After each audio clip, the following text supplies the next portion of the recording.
Michael McFaul's Autocrats versus Democrats, China, Russia, America, and the New Global Disorder. So I read this immediately after finishing McFaul's other book, From Cold War to Hot Peace. My expectation was that it would, in some ways, follow the same kind of format, but I was mistaken. While From Cold War to Hot Peace tells the story about the relationships deteriorating between Russia and the US, Autobots versus Decepticons, or I'm sorry, Autocrats versus Democrats, attempts to do something different. McFaul starts this book by telling the rough history of Russia and China and their relations to the US. The history includes only the most concise factual information to inform readers about what these countries, how these countries came to be.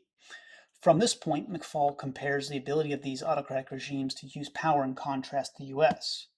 In the first section, I learned a little bit about China's history and how its entanglements with the West, including missionaries, led to the political fall of the King-Queen dynasty. In the section following, I learned about how the US dwarfs China and Russia combined in its collective military and economic power. But I also learned that these summative assessments of qualitative factors don't always amount to a military victory.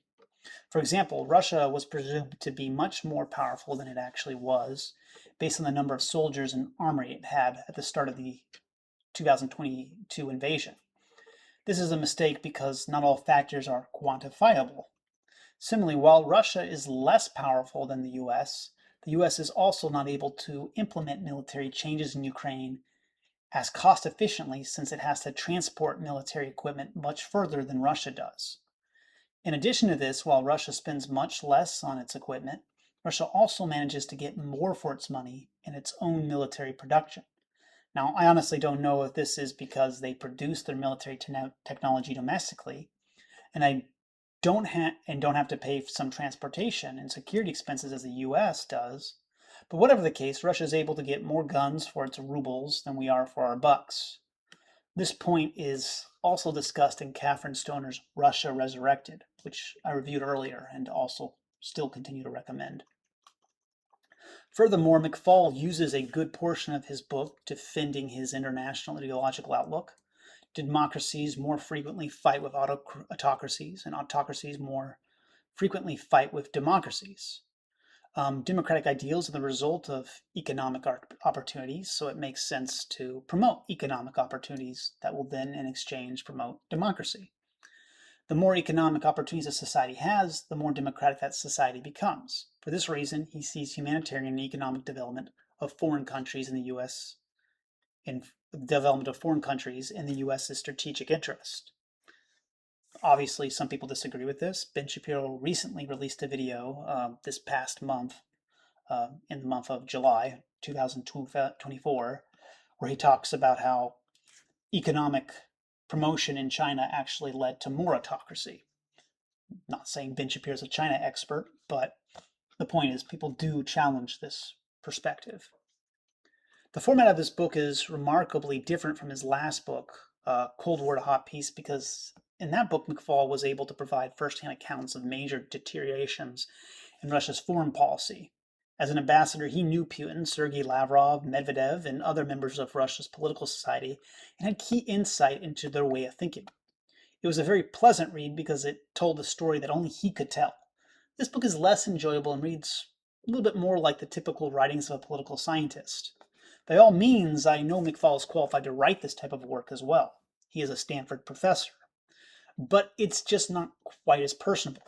Not a bad book, just not as great as From Cold War to Hot Peace. But later on in the book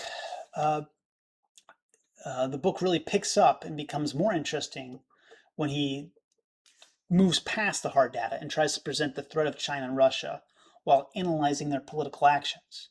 Here he concludes that the West undermines Putin's willingness to act, but overestimated his ability to do so. Overestimated Russia's ability to do so. Or let me rephrase that.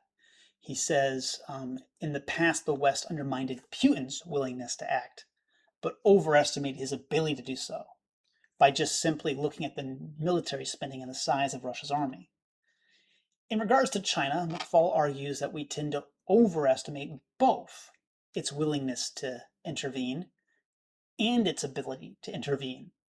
He notes all the concerns that Westerners should have facing China, but tries to place them in proper perspective. We don't necessarily know if China is stronger, even in the context of an Asian military conflict, much less a global one. He mentions that there are certain economic win-win situations about China working with the liberal world order, like the UN or the World Trade Organization, but that we need to remain vigilant in our non-negotiables. So we don't want China having technology that's a security risk to us, and we also don't want China developing its military stronger than it needs to be. But the fact that we're doing economic collaboration with China is in our interest, just as it is in China's interest. While stylistically I don't particularly mind, it's also worth noting that McFaul is incredibly partisan in the way he describes Trump's activities. Rather than risk turning myself into a Trump cheerleader in response, I just want to list claims McFaul makes about Trump's policy. Number one, he says the fact that Trump cut funding for USAID and the National Endowment for Democracy and the IRI and NDI means that Trump wants to undermine democracies worldwide.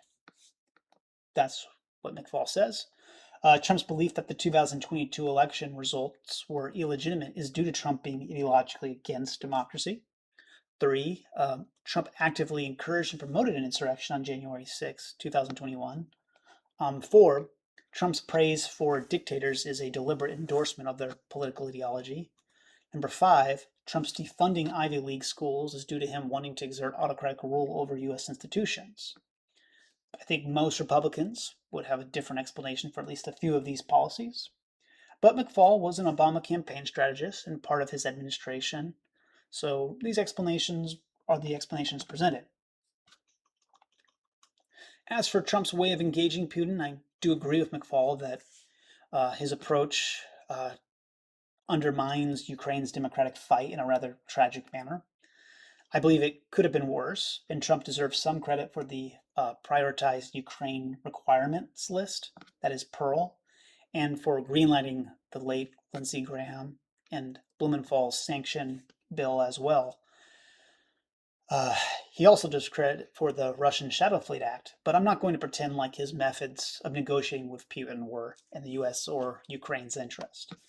I think lifting sanctions on Russia during the Iran war oil crisis undermines these sanctions, when he could have made lifting sanctions on Russian oil, conditional on some kind of price cap or on only funding non-military aspects of Russia's economy.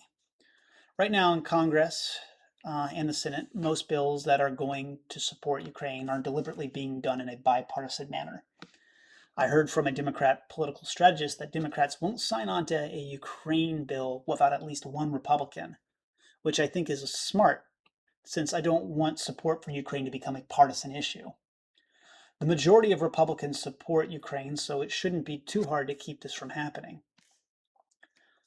With Lindsey Graham gone, who is in my prayers, this is going to become increasingly harder, but it's worth commemorating Lindsey Graham and the work that he did, and hope that somebody can step up to his shoes, step and fill his shoes. Anyway, while I may disagree with McFaul's partisan approach to Trump, he does have a point, which segues into a much larger point in what I think is the most important chapter. The chapter exporting Putinism serves as the highlight of the book, since it illustrates the numerous ways Russia funds its agenda internationally, which includes Putin's influence on Trump, but also Putin's influence on Europe and Eurasia more broadly, like Viktor Orban. Most importantly, I think McFaul is correct in what he suggests the West do in opposition to China and Russia. We need to support Ukraine and Taiwan, and we need to be smart in how we do this. It appears that with Trump recently allowing Ukraine to produce their own Patriot missile systems, that Trump is starting to learn what he needs to know. But let's hope this continues for the rest of the West. And the rest of the Western leaders start to see the need to support Ukraine. Anyway, if you liked this video, please like, share, and subscribe.